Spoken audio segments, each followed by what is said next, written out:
కేంద్ర ప్రభుత్వం అవలంబిస్తున్న డీలిమిటేషన్లో దక్షిణాది రాష్ట్రాలకు అన్యాయం చేస్తే సహించేది లేదని డీసీసీ అధ్యక్షులు నారపరెడ్డి కిరణ్ కుమార్ రెడ్డి అన్నారు.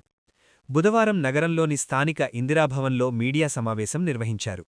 ఈ సందర్భంగా నారపరెడ్డి కిరణ్ కుమార్ రెడ్డి మాట్లాడుతూ, కేంద్ర ప్రభుత్వం డీలిమిటేషన్ వెంటనే ఉపసంహరించుకొని దక్షిణాది రాష్ట్రాలకు న్యాయం చేయాలని కోరారు. లేని పక్షంలో దక్షిణాది రాష్ట్రాలపై జరుగుతున్న వివక్షకు వ్యతిరేకంగా ఐక్య ఉద్యమం ప్రారంభిస్తామని తెలిపారు. దేశ సమగ్రాభివృద్ధికి కీలకంగా నిలిచిన దక్షిణాది రాష్ట్రాలపై కేంద్ర ప్రభుత్వం అవలంబిస్తున్న విప్లవాత్మక విధానాలపై ప్రశ్నించాల్సిన అవసరముందని అన్నారు. ఇంత జరుగుతున్నా ఈ విషయంపై మన రాష్ట్ర ముఖ్యమంత్రి చంద్రబాబు మౌనంగా ఉండటం దూరంగా ఉందని అన్నారు. ఈ కార్యక్రమంలో డాక్టర్ యశోధర, సిటీ అధ్యక్షులు షేక్ ఇర్ఫాన్, ప్రధాన కార్యదర్శి K Sanjay Kumar, legal cell convener V Sudhir తదితరులు పాల్గొన్నారు. నమస్కారం. ఈరోజు ఆంధ్రప్రదేశ్ రాష్ట్ర కాంగ్రెస్ పార్టీ అధికార ప్రతినిధిగా ఈ పత్రికా సమావేశం నిర్వహించడం జరుగుతుంది. కేంద్రం డీలిమిటేషన్ మరియు మహిళా రిజర్వేషన్ బిల్లుకు సంబంధించి పార్లమెంటు ప్రత్యేక సమావేశాలు నిర్వహిస్తున్నారు 16, 17, 18 తారీఖు. ఈ డీలిమిటేషన్ అనేది దీని మీద రేవంత్ రెడ్డి గారు చంద్రబాబు గారికి లేఖ రాయడం జరిగింది. ఏమనంటే, ఉత్తరాది రాష్ట్రాలు దక్షిణాది రాష్ట్రాల మధ్య డీలిమిటేషన్లో సీట్ల పెంపు వల్ల మనమేమో దక్షిణాది రాష్ట్రాలు కుటుంబ నియంత్రణ పాటించి పాపులేషన్ గణనీయంగా తగ్గించారు. ఉత్తరాది రాష్ట్రాలు అందుకు భిన్నంగా అక్కడ పాపులేషన్ పెరిగి ఉంది. జనాభా ప్రాతిపదికన పార్లమెంటు నియోజకవర్గ స్థానాలు పెరిగితే ఉత్తర భారతదేశానికి దక్షిణ భారతదేశానికి ఆ సీట్ల పెంపులో వ్యత్యాసం ఎక్కువైతే దక్షిణాది రాష్ట్రాల యొక్క రాజకీయ ఉనికికే ప్రమాదం ఏర్పడుతుంది.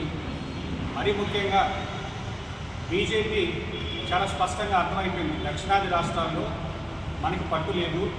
తమిళనాడు కానీ, ఆంధ్రప్రదేశ్ కానీ, తెలంగాణ కానీ, కర్ణాటక కానీ ఈ దక్షిణాది రాష్ట్రాల్లో మనం ఉనికి కోల్పోతున్నాం.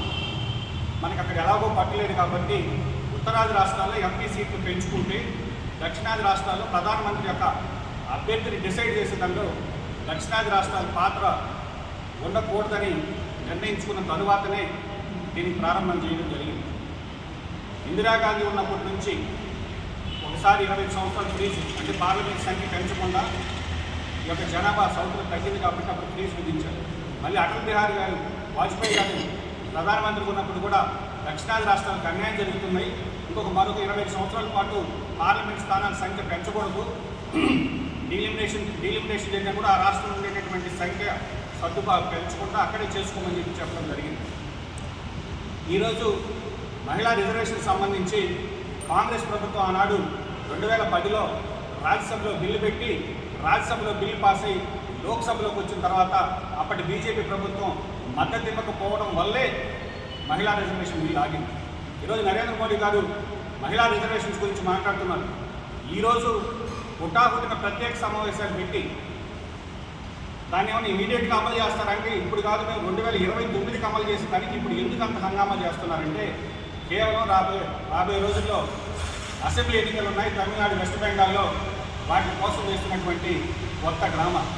కాబట్టి దేశ ప్రజలందరూ కూడా ఈరోజు ఆలోచించాలి, నరేంద్ర మోడీ గారు ఏ విధంగా ఆలోచిస్తున్నాడు.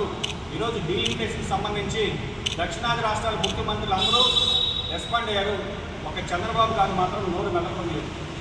ఈ రాష్ట్రాలు దక్షిణాది రాష్ట్రాల కింద అన్యాయం జరుగుతుంది, రాజకీయ ఉనికి కోల్పోతున్నాం. ఉదాహరణకి మనం ఆంధ్రప్రదేశ్ నుంచి ₹1 సెంట్రల్ గవర్నమెంట్కి ట్యాక్స్ కడితే అందులోంచి తిరిగి మనకి 60 పైసలు మాత్రమే వస్తుంది సెంట్రల్ గవర్నమెంట్ నుంచి. అదే బీహార్ లాంటి రాష్ట్రానికి ₹6.60 వాళ్ళు కేంద్రం వెచ్చిస్తుంది. అక్కడ మనమేమో రూపాయి కడితే మనకి 60 పైసలు మాత్రం మనకి వెనక్కి వస్తుంది ట్యాక్స్ రూపంలో. అదే బీహార్కి ₹6.60 కేంద్రం కేటాయిస్తుంది. కేవలం జనాభా ప్రాతిపదికన జరిగేటటువంటి ఎక్స్పెండిచర్ కాబట్టి మనం ఈరోజు దేశ నిర్మాణంలో దక్షిణాది రాష్ట్రాలు ఎన్నో ట్యాక్స్లు కడుతుంటే ఆ ట్యాక్స్లన్నింటినీ నార్త్ స్టేట్స్కి తీసుకెళ్ళి ఖర్చు పెడుతున్నా కూడా ఈరోజు ఓర్చుకుని ఉంటాం. కానీ ఇవన్నీ దేనికోసం అంటే ఇదొక దేశం, India is a nation United of all states, అన్ని రాష్ట్రాలు, అన్ని కేంద్రపాలిత ప్రాంతాల దేశం ఒక సమగ్రతకు సంబంధించినటువంటి అంశం. ఈరోజు దేశ సమగ్రతకే నష్టం వాటిల్లేలా దక్షిణాది రాష్ట్రాల్లో ఎంపీ సీట్ల సంఖ్య భారీగా తగ్గిపోతుంది, ఉత్తరాది రాష్ట్రాల్లో భారీగా పెరుగుతుంది. ఉదాహరణకి మనకి ఈరోజు 20 సీట్లు ఉన్నాయి, 50% పెరిగినా కూడా మహా అయితే 37-38 సీట్లకు వస్తాయి. అదే ఉత్తరప్రదేశ్ లాంటి రాష్ట్రాల్లో 40 సీట్లు కాస్త 80 అవుతాయి. అంటే మనకి పెరిగేదేమో తక్కువ, అక్కడ పెరిగేదేమో ఎక్కువ. నంబర్ ఆల్రెడీ అక్కడ ఎక్కువ నెంబర్ ఉంది కాబట్టి ఇంత జరుగుతున్నా దీని మీద కూటమి నేతలు కనీసం ఇంత అన్యాయం జరుగుతుంటే మాట్లాడలేనటువంటి పరిస్థితి. కాబట్టి చంద్రబాబు గారు ఈరోజు మీరు కూటమిలో భాగస్వామ్యంలో ఉన్నారు, ఈరోజు అక్కడ మీ యొక్క అవసరం ఉంది, అయినా కూడా మీరు కేంద్రాన్ని నిలదీయడం లేదు. ఎందుకు నిలదీయరని అడుగుతున్నాం. పోలవరం ప్రాజెక్టు తాకట్టు పెట్టారు, ప్రత్యేక హోదా తాకట్టు పెట్టారు, రాష్ట్రానికి సంబంధించినటువంటి ఉపాధి హామీ పథకంలో 90-10 నిధులు ఇచ్చే దాన్ని కాస్త 60-40 చేసి ఈ రాష్ట్రానికి అన్యాయం జరిగితే కూడా మాట్లాడినటువంటి పరిస్థితుల్లో ఈరోజు ఈ కూటమి నేతలు ఉన్నారని జరిగి ఒక ఉదాహరణ.